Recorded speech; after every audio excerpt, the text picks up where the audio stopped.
We all can agree that trusting God fully is hard, but it is possible. Not only does God want us to trust him with everything, he tells us to.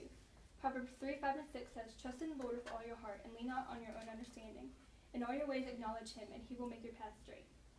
I want to stop and emphasize the word fully. To be completely in the faith means to trust God with your everything and not to go and do whatever you want. I'm not saying that I'm not one of those people, but I am working on it. Christianity is not just about getting into heaven.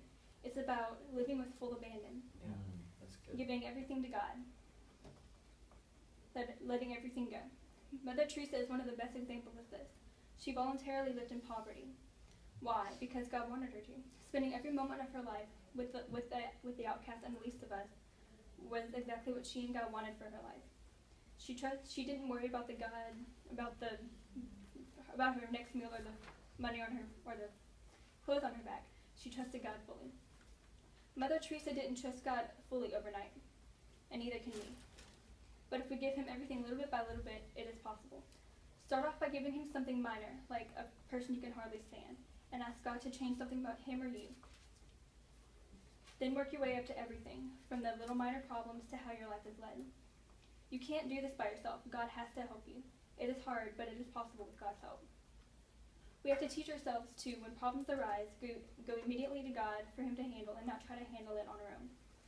Some of you may already know, but I do teen Bible quizzing. Last December, we went on our annual trip to St. Louis, Missouri. On the way back, we spent the night in Starkville, Arkansas. The next morning, on a Sunday, we couldn't get the van to start, so we were stuck in the hotel lobby for a while.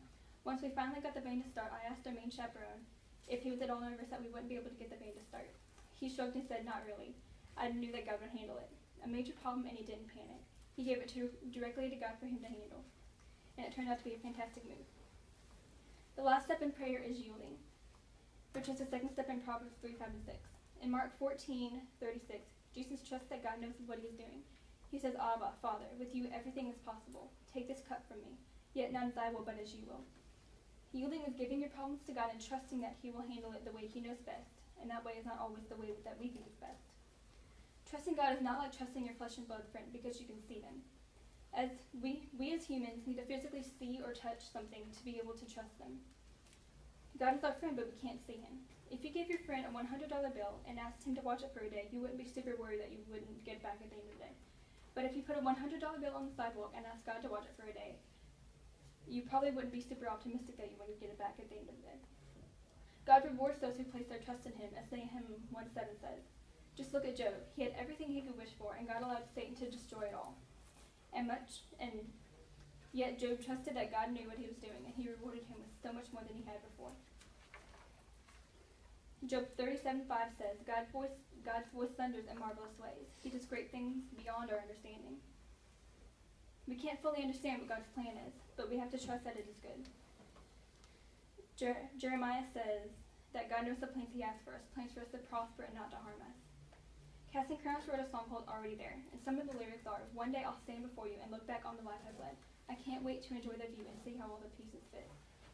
Right now, we don't see how all this pain and suffering is part of God's plan, but when we are able to see the big picture, we will see how it was all for God's glory. Let's face it, trusting God fully is hard, but we are called to do it. And if we train ourselves and have God to help us, it is possible. Hard, but possible. And it will change your life. God is ready to change your life forever. The question is, are you willing to let him? Thank you. Good.